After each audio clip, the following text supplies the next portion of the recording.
This is probably one of the most beautiful and unique computers that has ever been made. The G4 iMac launched in 2002, and it was an absolute sensation. 4 years after the original iMac launched with a giant CRT display, this thing is an absolute spaceship. It has a flat LCD panel, a half spherical base with all of the computer's internals, and this absolutely genius, award-winning ARM design that allows for the most amount of adjustment to any display that you could possibly imagine. And it's weighted so perfectly that you can do it all with just a single finger. This thing took the world by storm when it came out in 2002, but 20 plus years later, quite frankly, it's a little limited. If you wanted to try to fire up the internet and listen to some music on the incredible Apple Pro speakers, well, you're out of luck.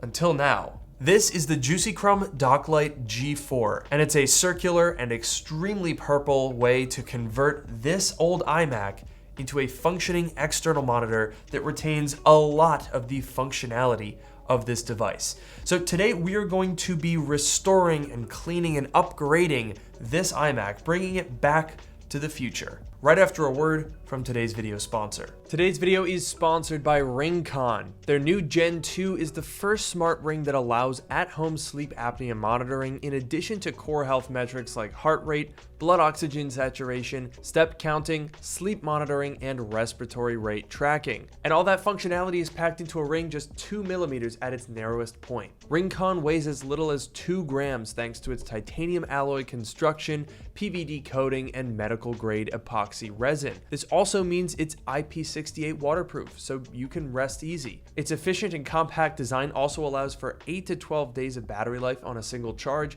and a sleek USB-C charging case can extend that to 150 or more days. Plus, their easy-to-use app makes health tracking super easy. All your data is easy to locate and analyze, and this all adds up to a value-packed smart ring. Pre-orders for the Gen 2 start on August 1st and run through September 14th over on Kickstarter, so if you want to learn more, definitely check out the link in the description below. A big thanks to Ringcon for sponsoring, and now let's get back to the video. It's almost impossible to overstate just how radical the G4 iMac was. When it came out, at a just $1,300 price point, it offered one of the most futuristic pieces of consumer tech that had ever been made. How gorgeous is that? I want one. The commercials for this thing just write themselves. It had so much character. It's cute and it's friendly and it's kind of a lot like the Pixar lamp, which isn't surprising because that's another Steve Jobs endeavor as well. But like most of the Macs that came out in that time period, they're not super duper useful today if you're not interested in vintage computing. If you like retro software and tinkering around with old pieces of hardware like this, it's got a lot for you. But for the modern audience who wants to use it for modern computing tasks, well, there's not a lot you can do. And in fact, the Apple Pro speakers here, which look absolutely gorgeous, are a proprietary design. They only plug in to this iMac, so you can't even use the speakers on a modern system. And that's where JuicyCrumb came along. The original version of the Docklite was meant for the 2011 27-inch iMac, and it turns it into a fully functional external display while maintaining use of the webcam, internal speakers, etc. But after designing that, the guys over at JuicyCrumb wanted something bigger, and they turned what they learned from that project into the Docklite G4, which is meant to do the same thing. It keeps a ton of original functionality while converting this iMac into a fully operational external display. It's complete with HDMI output, a USB hub, and support for the Apple Pro speakers. Their original version supported the 20-inch G4 iMac, which is extremely rare and very expensive, but now this new version works on the 15 and 17-inch models as well.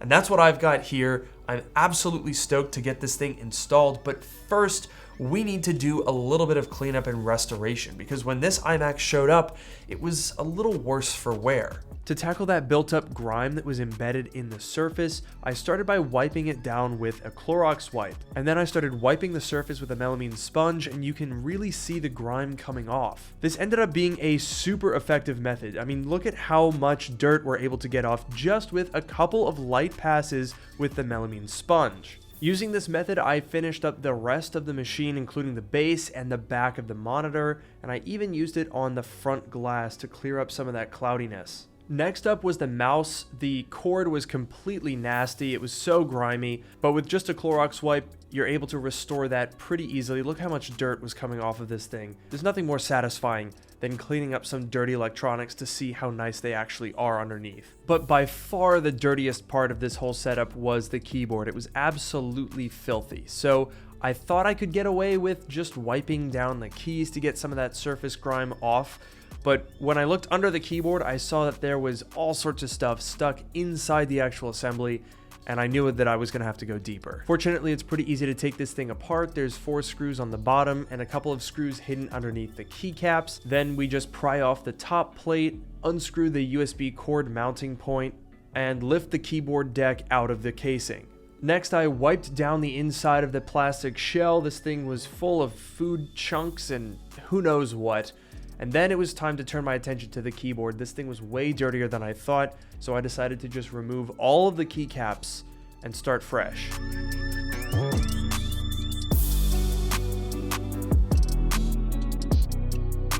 It was absolutely nasty under here with dirt in the outline of the keys. So then from here, it's just a painstaking process of cleaning off every single key and wiping down the keyboard deck and then reinstalling all the keys.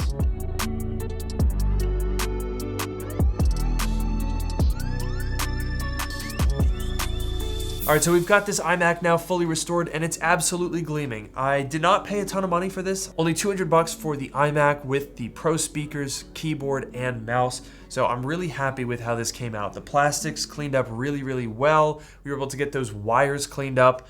I'm super duper stoked to get this thing modernized, which means it's now time to turn our attention to the Docklite G4. Now, it came with an instruction manual in the box to make installation super duper easy. Let's go through it together step by step. First up, we'll lay the iMac down on a flat surface with the optical drive facing the right. Then there's 4 captive Phillips screws holding on the bottom plate. On the other side of that, there are 4 T10 locking screws, and after we remove that, we can pull out the bottom panel and lay it flat. And the state of the interior of this machine was absolutely appalling. I don't think I've ever seen this much dust inside a computer. I had to go get a bin just to hold the dust bunnies that were in this thing. It was absolutely disgusting. But with the interior cleaned up a little bit, we can continue. We'll remove the T10 screw securing the grounding ring to the dome of the machine. Then we'll disconnect 2 IDE cables, the power supply and display inverter cables, and we'll pry up the LVDS cover and disconnect that as well. Next, there's a plastic Phillips head screw and 3 T10 screws holding in the logic board,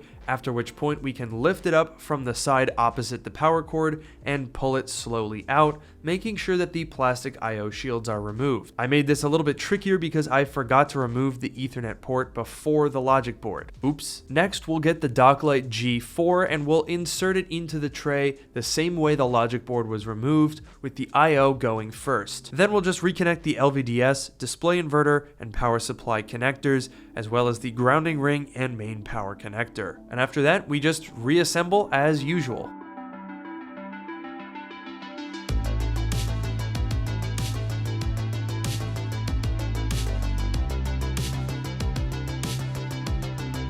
And just like that, we've now got ourselves a fully converted G4 iMac. The Docklite has a bunch of I/O that takes the place of where the old iMac's logic board used to go. The FireWire port has now been replaced with HDMI, and we've got a USB-C port over here which connects your Mac to the 3 USB-A ports which live in the exact same spot as the old iMac's board, and that allows us to plug in the original Apple keyboard and mouse. And the Docklite even has a built-in amplifier to run the Apple Pro speakers, so you don't have to worry about that proprietary setup. Just connect your Mac to the old 3.5mm input jack and you've got audio.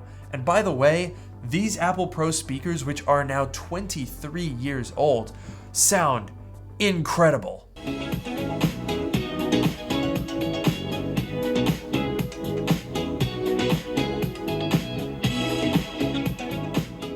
And just like that, we've got a completely modern Apple Silicon based retro setup. I've got a Mac Mini under the desk to make it even more seamless. This is freaking awesome, guys. And it's made even better by the JuicyLink software, which was actually developed by a friend of the channel, DOSDude, and that allows you to change the brightness right from a menu bar icon. So you've got a fully normal HDMI display, which uses the original built-in power supply, uses the original built-in power button, output over HDMI, a USB hub, and support for the Apple Pro speakers, all completely seamlessly, as if you're using a normal display. It's just one that happens to be a freaking awesome retro iMac with a ton of adjustability. And honestly, this display panel isn't that bad. This is a 17-inch panel with a resolution of 1440 by 900. So obviously it's no Retina display, but funny enough, these panels were actually used on the first 17-inch PowerBooks and MacBooks. So if it looks familiar, that's probably why. And to be honest, I thought using this 22-year-old display with a modern Apple Silicon Mac was gonna be quite the holdback. But honestly, the rest of the setup more than makes up for that resolution. This is an absolutely awesome project, and I'm so happy that JuicyCrumb is taking on stuff like this. I really enjoyed working with them and doing the 27-inch iMac upgrade, but this is like a whole nother level. And the best part, of course, is that it's completely reversible. Nothing has been damaged in the process. I put the working logic board in the closet, and I can easily switch it back in here if I want to go back to the full retro experience. So I'd love to hear down below what you guys think of this project. I'm super invested in JuicyCrumb and what they're doing. I've been to Australia. I've met the team that have built this. I've obviously worked with DOSDude a bunch of times. I know that everyone who worked on this project worked super duper hard. In fact, they even sent me one of the prototypes for this thing, and it is an absolute maze of trial and error. You can really see the effort that went into this. And they even sent me some original Australian Tim Tams. So, you know, show these guys some love. Go check them out. If you're interested in buying the Docklite, I'll have a link down below. As usual, make sure to like, comment, and subscribe, and I'll see you in the next one. That's good.